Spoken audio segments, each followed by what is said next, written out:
Last season on the Sith Clone Wars. Following a battle between two Jedi Knights on Tython, the Jedi learn of an ancient weapon of great power called the Starforge. Anakin Skywalker and Natabre Morden, following their victory over Darth Sion, would be assigned Jedi Padawans Ahsoka Tano and Zala Issaka.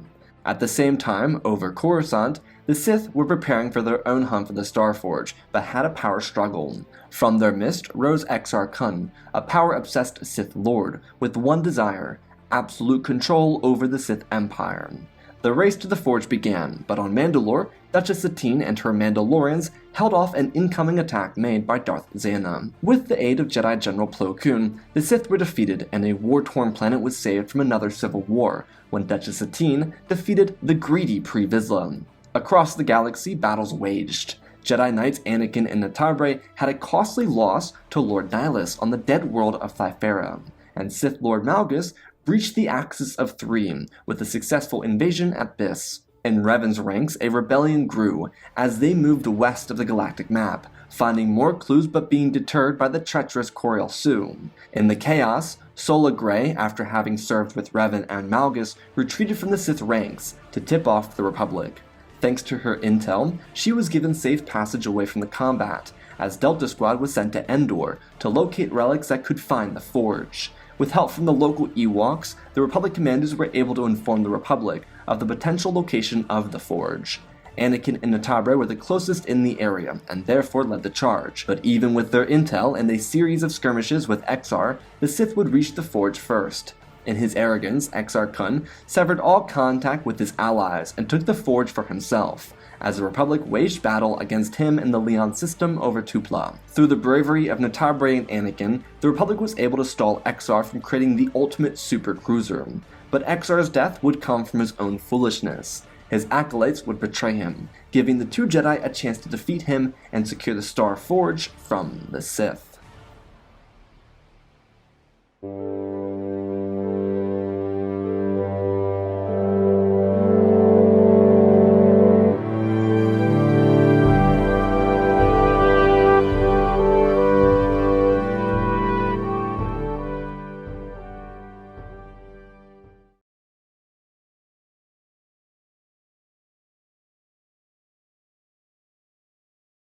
Our story begins inside of the medical facility of Admiral Coburn's flagship. The medical droid was standing next to Anakin, holding his arm out for stability. Skywalker was gripping the droid with all of his strength, as he used his metallic wrist to pull himself off the ground. Anakin held onto the droid as they paced back and forth a couple of times. The droid was checking on Anakin's movements. Due to his back, hip, and shoulder being cut by a lightsaber, there were some movement issues. Anakin's non-dominant shoulder was very limp, but there were a couple of nanodroids working to piece together the tissue inside of his body. This went for his back and his hip as well. These weren't deep cuts, luckily, though the issue is, what the doctor believed to be, was a short-term problem. The droid seated Anakin back down and pulled a needle around, placing it into the now forming scars and injecting the Bacta for Skywalker. It stood up, sauntered over delicately, and told Anakin that he should be fully healed soon. The wounds had a couple days to heal. Ever since the Battle of Tupla, the Republic had a chance to repair what damages they caused to the Starforge, while also informing short-range command posts of the change. The Republic High Command was relocating to the Leon system, so that they could discuss this super weapon. As far as the Republic was concerned, the Sith were completely unaware of the defeat of Exar. This was true, but they couldn't be safe enough when it came to safeguarding their victory over the super weapon. With the Leon system dark, the Jedi present had to accept what this weapon was capable of. Several planets in this system had millions of life forms, and all of them were dying out without the light and without the nutrients from their sun.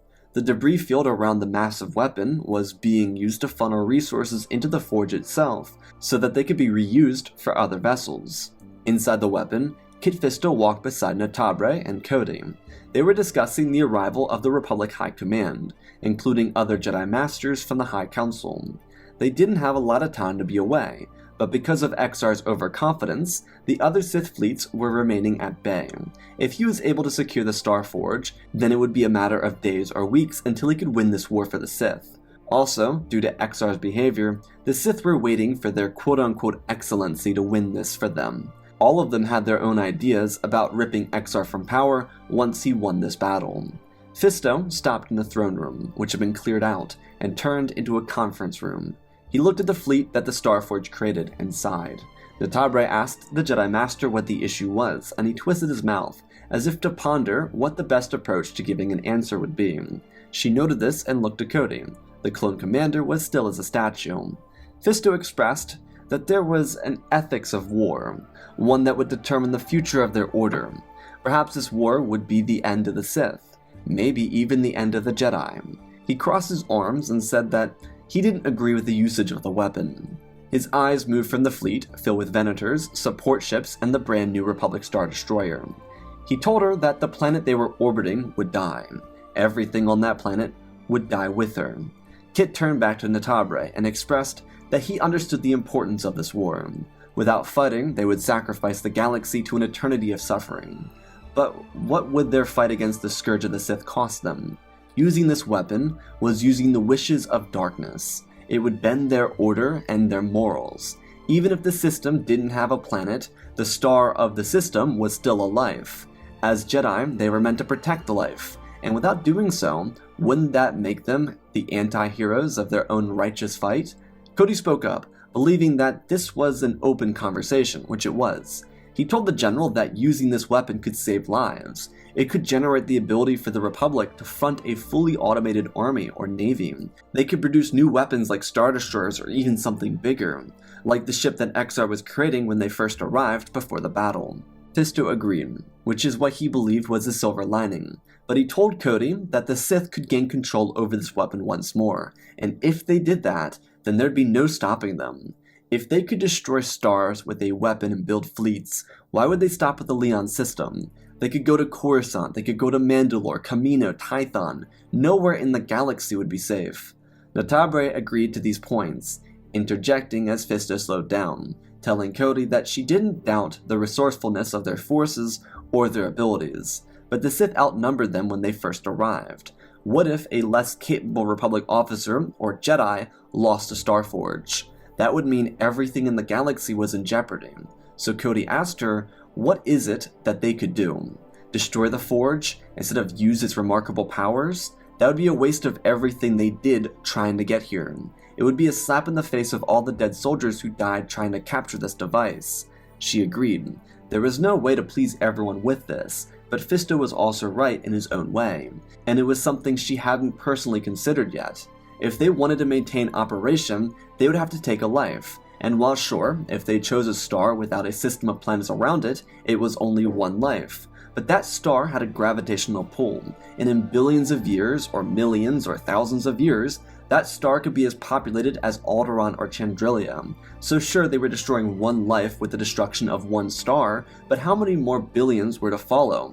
To Cody, these thoughts were existential and rubbish, but they were Jedi, and he understood that their code would get in the way of their productiveness in this war, especially when it came to this weapon. With another couple of vessels arriving out of hyperspace, Cody dismissed himself. He and Admiral Coburn were going to be greeting the new captains, admirals, and generals, showing them around and then bringing them here. As Cody left, Fisto asked Natabre if she had spoken to Anakin about this, and she expressed that she hadn't. She had mentioned it to him before, but the thought escaped her mind in the days since the battle. She had been caring for Anakin and taking initiative with Ahsoka and Zala in the meantime. Natabre had been carrying the weight of the fleet in Anakin's absence, which wasn't an issue for her, it was just a role to do, and it filled her mind. The Jedi instructor said that she should tread carefully when she brings things like this up to him. He believed that Anakin's opinions would vary greatly from hers. Chances are, his opinions on the matter would reflect those of Commander Cody. She agreed and told him that she'd be observational upon their first discussion to come. Fisto nodded his head, and she did as well before leaving. It was about that time of day to start training the students. Natabre would pass by a number of Republic leaders, including Captain Tarkin, Shak Ti, and Oba Rancisis. She made her way back to Admiral Coburn's flagship and met up with the students. They were in Anakin's room for a little, but he was either sleeping or pretending to be asleep. Zala noted that there was something off, and Ahsoka denied those feelings, suggesting that she was just imagining things. Zala thought Ahsoka was being a little too overconfident with her thoughts on the matter, but it was alright. She knew her master better than Zala did, so no need to worry about that. Zala and Ahsoka joined the Tabre in the training halls. They were doing a simple meditation and mixed martial art lightsaber spar. The spar was less sabers, more focused harmony. It was something that Natabre was especially good with, especially in teaching. They would spend an hour together. The students had been using all their energy as it was today, not to mention the fact that they were following Natabre's unguided instructions. Every day, Master Morden gave them a set guide of tasks to complete before their training seminar, and a set amount of tasks afterwards. Zala and Ahsoka for the last few days rushed through their work early and then had their fun running around and doing kid things. It was very beneficial for the two of them to have each other. Zala was coming to her own finally, but there was still something off. Similar to how Zala noted something with Anakin, Ahsoka felt something off from within Zala, but she played it cool, which allowed Ahsoka to kind of forget about it when they were hanging around with each other. As their training finished, the two girls ran off. Natabre walked through the halls and into the medical facility. Anakin was seated, upright, facing the wall of the room, and as still as a statue. He looked almost robotic. He was wearing a basic Jedi tunic, and he wasn't really breathing. She assumed he was meditating, but the closer she got, the colder he felt. Natabre called his name, and all that he said were the same words he said before. "Come to me, boy." It was a broken record inside of Anakin's mind, playing on a loop. Anakin told her that the Shadow Man was coming for his power. Natabre asked what he meant, and when she came around, Anakin's eyes were darkened. There were heavy bags under his eyes, and he told her that the man, he was coming for him, or them, or someone. He wasn't really sure, as he rolled his eyes and slammed backwards into the bed. Anakin looked over himself, with the entire facility upside down. He pointed towards the door and asked if she saw anything, and the Tabre looked over, only to see an empty room. She shook her head and put her hands on his shoulders, pulling him up and laying him the right way on the bed. She sat down and asked what was going on with him. He told her that there was something out there. It was calling to him, like a ghost or a phantom. He wasn't sure. But he had felt it before, maybe on Ahch-To, maybe once or twice inside the temple and on Tatooine, but this was as clear as day. She asked what he thought it was. Anakin rubbed his eyes and sighed. He didn't know, but he was tired. She asked if he would like to leave the room. Maybe it would make him feel better. Anakin nodded his head with his eyes closed, so she helped him up, and he threw on some more appropriate Jedi General attire. The two of them walked out of the room, and the cool air of the Venator corridors were a lot more freeing than the stuffy chambers of the medical facility. Anakin asked for updates, and she informed him on everything he missed, including the meeting that would transpire in the late evening. They had a couple hours until everyone got here. Anakin expressed his desire to be on the move for the entire time, but Natabre suggested that he at least lay down for a little while before that meeting started. They would be forced to stand throughout the entire duration of their conversation. Anakin would agree to her suggestion, but first, he wanted to see this new fleet she was talking about. When they got to the bridge, Coburn looked over with excitement, glad to see that Anakin was seemingly feeling better. The young Jedi just smiled and walked to the front of the bridge. He looked at the surrounding vessels. The Republic fleet was vast, but this was because of ships galaxy-wide transporting their leaders here. Of course, it wasn't full fleets, more so just personal vessels or flagships.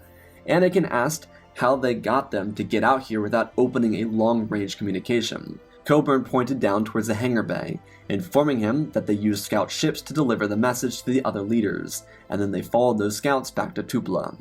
Coburn left Anakin and Natabre so that she could explain everything else. But aside from the scouts and the meeting soon to come, there wasn't much more of anything else to say.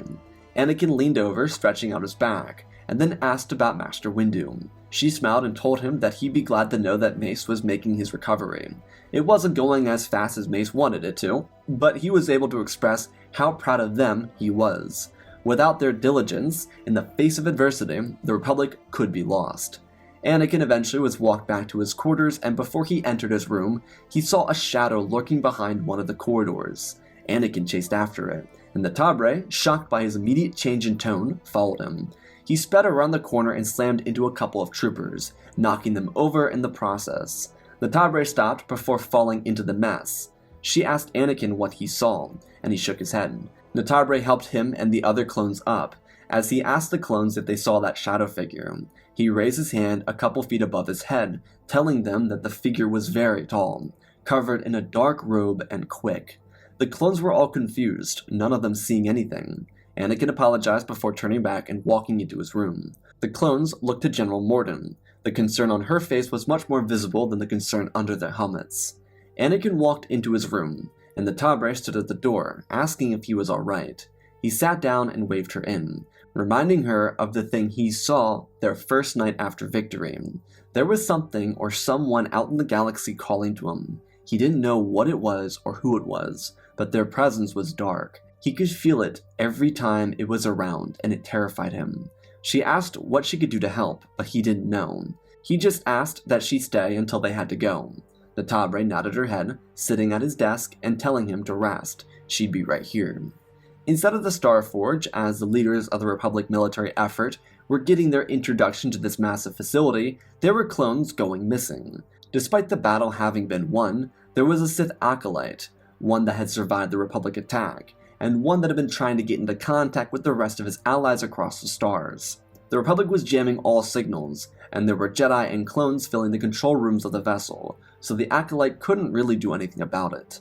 He was lurking in the halls, silently snapping necks of clones on patrol and hiding their bodies in unused rooms.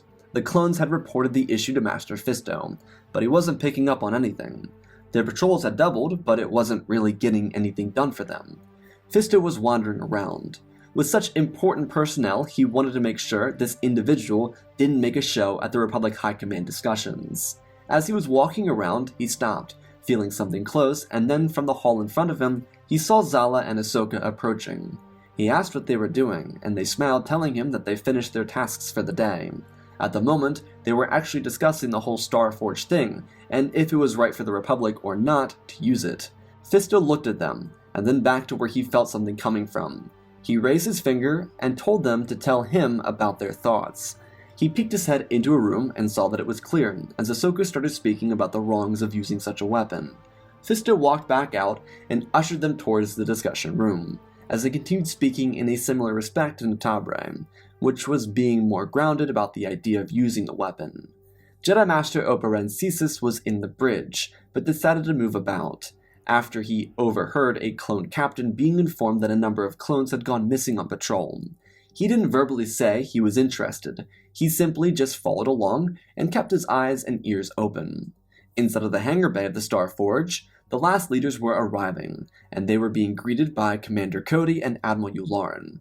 They both expressed their excitement to have them here and begin their discussions around the use of the Star Forge. Not far from the hangar bay, the Sith acolyte watched these individuals funnel into the Sith weapon. His blood boiled. This was their tech. This was their achievement, and now the Jedi were using it to save their war effort from total collapse. He knew that he needed to stop them from succeeding. The acolyte started to move for the bridge. He knew that he could trigger a misfire inside of the reactor.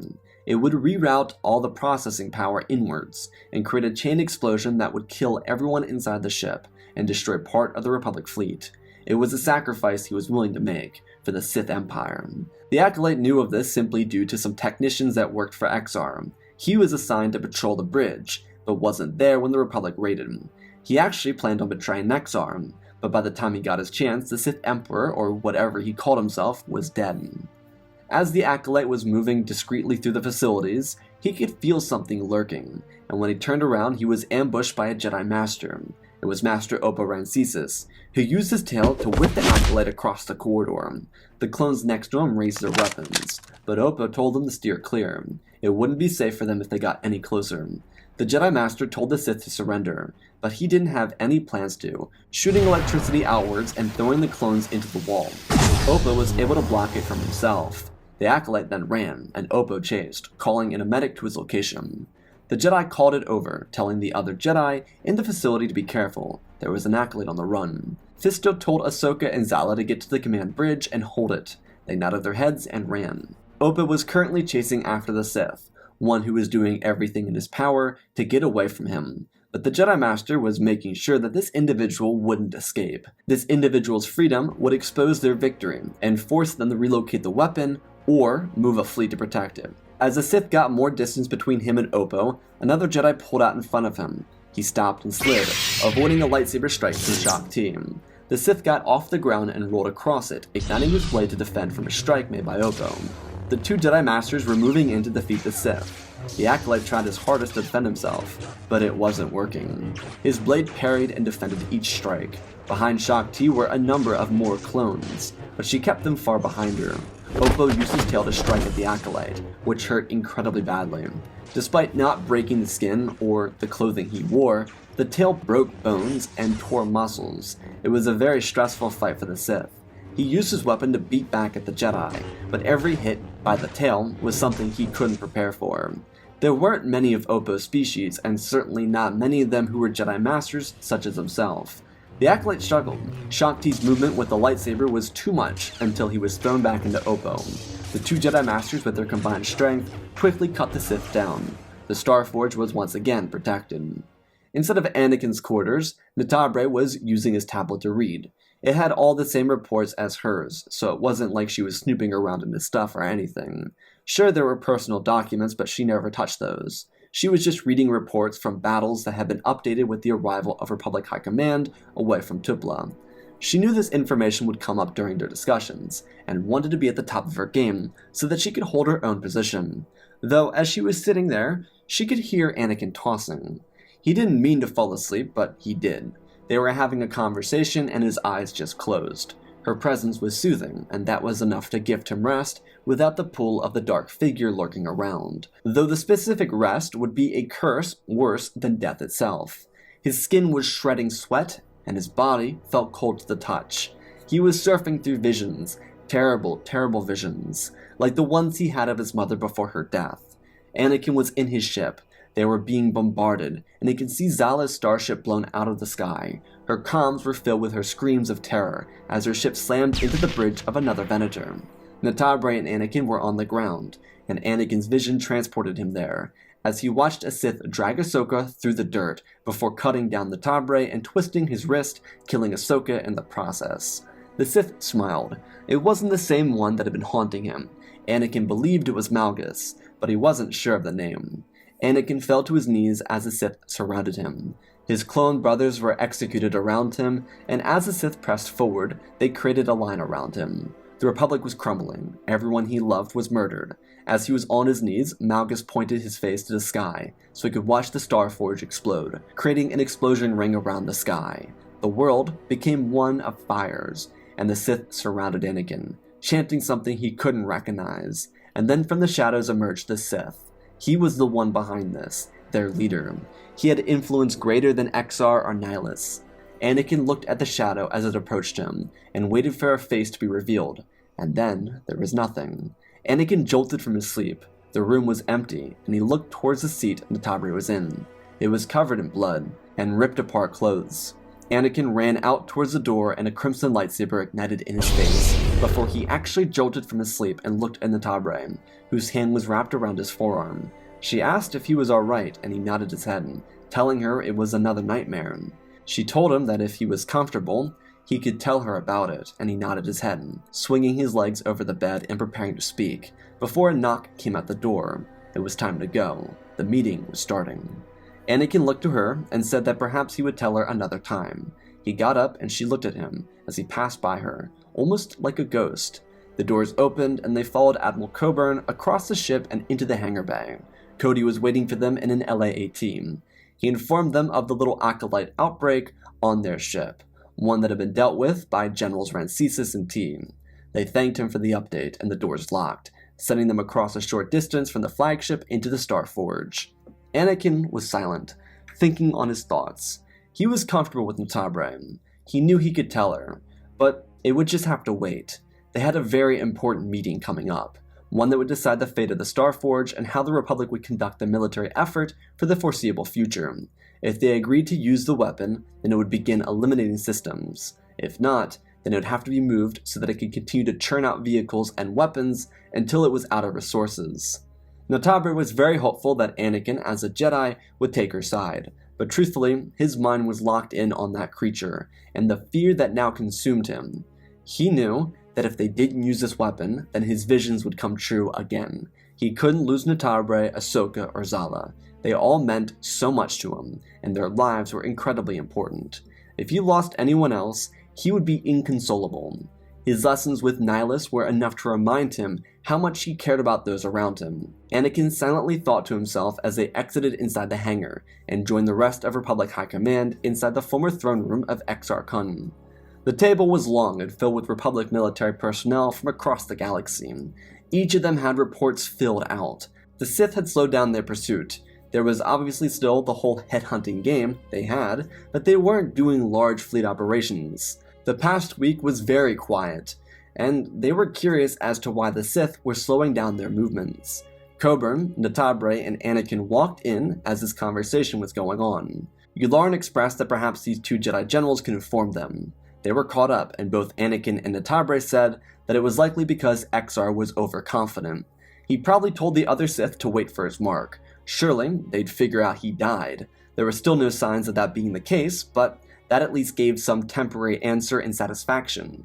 The admirals went back to the discussions, knowing that they could fully begin talks of this weapon. However, they wanted to quickly address some mild concerns. Despite the Sith Empire slowing down their attacks, there were rumors from scouts and at least reported fleet movements from the Separatists. They were seemingly mounting up for something really large, but that was still very unknown at the moment. A couple Jedi asked what they meant, and Captain Tarkin, one of the many individuals present, told them that it meant the CIS was preparing for something large. Tarkin's scout wasn't appreciated, not by clones, not by admirals, and especially not by the Jedi, though the admirals believed the Separatists were preparing for a move against the Sith. If they were going to make a move against the Republic, then they would lose their semi-formed alliance, one that wasn't formalized. There were some individuals who liked this alliance with the CIS, and even suggested formalizing it, but others, like Tarkin, believed that their filth should be removed from the galaxy after they claimed victory. Anakin and Natabre stood next to each other, listening to the debates, as Admiral Killian spoke up and broke the discussion of the Separatists. He expressed that they could get to that later, but now they had much more pressing issues, such as a decision on what to do regarding the Starforge. He said that there were two very clear parties, the one that believed the weapon should be used, and those who believed it should be held in reserve and not used unless the situation became unsustainable. He did note that those who wanted to keep the weapon in reserve were in agreement that the weapon should be used until it no longer had any more energy. Killian told them all to begin their discussions. The admirals and captains started their back and forth. There were some clone leaders who spoke behind the non-clone leaders. The Jedi across the room were silent. Despite fighting on behalf of the Republic, the war brought out the worst of everyone. The respective command fleets and ground commands were at each other's throats. The non-Jedi leaders, who sided with the Jedi argument of not using the weapon, held such ideals because they had since proven that they didn't need to destroy systems to win. Mandalore was a prime example of that, and despite Master Plo not being here, the reports from the battle were well known. If the people could stand on their own, if they could fight the Sith Empire, even without Jedi interference, then what was the need of a Star Forge? This was obviously some naive thinking, but it was a valid argument. The other side of the table believed Mandalore was a drop in the bucket, a rare circumstance, one that without Jedi intervention at the end of the siege wouldn't have been a success. The Duchess and her people were on the brink of losing from the report, not to mention their own miniature civil war that almost took place because of that Vizsla individual. The first Jedi spoke up, and it was Oppo Rancisis, who believed that the Republic war effort was sustainable without the weapon. This was accompanied by Natabre's report, which was founded in the study of stars, and how there had been many circumstances of a Big Bang, if you will, turning an unpopulated system into one with life and abundance in the span of a decade. It wasn't common, but it was called hyper-evolution. It was a mixture of the right circumstances, but it had happened a number of times throughout galactic history, pointing to Tarkin and expressing that his own home system of Eridu was formed by this Big Bang. And he snapped back, asking how likely it was for his system to have such intelligent life on it. His home world was filled to the brim with vile creatures, none of which providing to the war effort, but they added to the galactic ecosystem, so that had to matter, right? Tarkin and Natabre had a slight back and forth before Admiral Dao jumped in. While Anakin didn't appreciate Tarkin's tone, he couldn't help but agree with his points over Natabre's. She had a stronger case, but Anakin believed the Jedi needed to put their code away in favor of winning the war. If they remained married to the code, then they would forfeit their chances at reclaiming their galaxy. The conversation moved on with Tarkin suggesting that if the Republic wanted to truly win this war, perhaps they should forget about the Jedi, force them to renounce their leadership, and take the Starforge from them. Then they could win and the Order could go back to doing nothing and being useless. Admiral Killian stood up and told Tarkin that while he had some valid points, his demeanor and lack of respect for the Jedi would not be tolerated. If he did not stop, he would be dismissed from these discussions. Tarkin stood up, calling Killian a Jedi lover and a fool. They may have won some battles, but if they were allowed to dictate this decision around the Star Forge, then they would ruin everything for the Republic. Their code would prohibit the Republic. Killian pointed towards the door and told Tarkin that if he couldn't have a proper discussion, that he would not be welcome to speak on it. Tarkin's scowl turned towards the Jedi, as he told them that they caused fragility in an already weak system. It would be the Jedi who would cost the Republic this war. As he left, Commander Cody spoke up, speaking from a semi-middle ground, telling the officers that the Republic could use the Starforge to protect the clones. They wouldn't be able to continue giving troopers the armor and tools necessary to fight this war. Perhaps the Forge could be used to outfit an automatic military, one to take the brunt of the fighting, so that the clones could be the Republic's elite military. This was actually a sound idea, but the Jedi, again backed by Natabre, believed that the Forge should only be used in extreme circumstances. During these talks, Anakin would openly side with the Republic admirals that pushed for the use of the weapon. This kind of blindsided Natabre, believing that in his silence he was agreeing with her. And while she wasn't mad, she believed that they needed to have a talk about it once they were finished with this meeting as well. The end of the discussion, which lasted for about 2 hours, concluded with a vote, one that was a decision on what to do. High Command came to the conclusion that the weapon should be and would be used. They would finish using the resources they had available to use them, and then they'd begin searching for another source of energy. Though, due to the agreement coming from Republic High Command, it was very important that they dedicate their resources properly. What they scavenged from the battlefield put the Starforge almost all the way back up to maximum capacity. When the discussion was finished, the admirals, generals, and captains dispersed, and the remaining Jedi leadership had their own talk.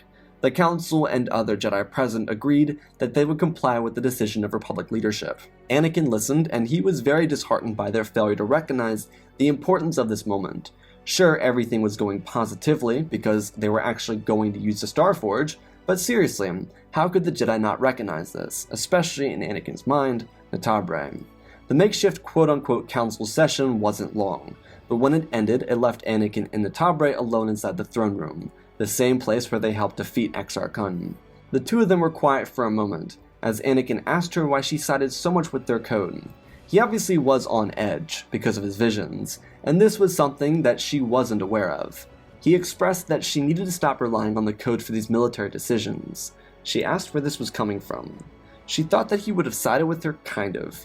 He didn't know why she would think that, but their conversation continued to build up, until Natabre asked why he was being hostile. He stopped and told her of the vision, expressing that he had fear that if they didn't use the Forge, then he would lose all of them. She shook her head, telling him that they wouldn't lose them, but even if they did, it was important that he always remember to never lose himself. She told him that she understood his fears, because she had them too, and she did have her own nightmares of losing him, Zala, and Ahsoka, but she had the trust that it would not happen. Natabre asked Anakin in a hypothetical situation, one that he didn't have the visions, would he still feel inclined to destroy star systems for the war effort, and he nodded his head. Maybe she should have seen that coming, but she worried for the potential divide this could cause between them. But as everything that came before, she believed that they would remain strong, even if they disagreed with how the Republic would conduct the rise of the Starforge. And that, my friends, is episode 1 of season 3. I hope you all enjoyed. I'm super stoked for this season. I personally think it's the best one yet. A lot more to come, a lot of super crazy, yeah, it's gonna be nuts. I'm super stoked. I love you all, spread the love, and always remember, my friends, may the Force be with you.